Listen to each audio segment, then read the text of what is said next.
Okay, this is going to hurt a lot of feelings, but it has to be said. The Burr strategy in real estate is so stupid. It's terrible financial advice. Don't listen to this guy, and I want to explain why. If you don't know what the Burr method is, it's a system that a guy named Brandon Turner came up with. He owns Bigger Pockets. He owns 1,500 rentals. It's where you buy a dumpy house, you fix it up, you rent it out, and then you take that property to a bank and you ask them to finance it back out, and you get more money on it. For instance, you have a house, you pay $50,000 for it, you put $20,000 in it, so you've got $70,000 in it. You rent it for $1,000 a month, and then you take it to a bank and they give you $150,000 on it. You've now put $80,000 in your pocket, and you're making also $250 a month cash flow from the property. It's just simple math here, very simple, so everybody understands it.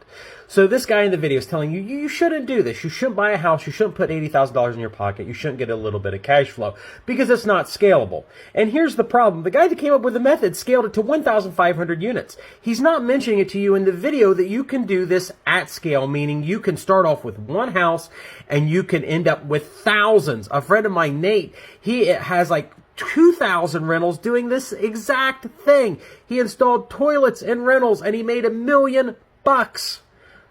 I hate to tell you guys not to get all your financial advice off TikTok, but holy crap, I had to respond to this. It's insane.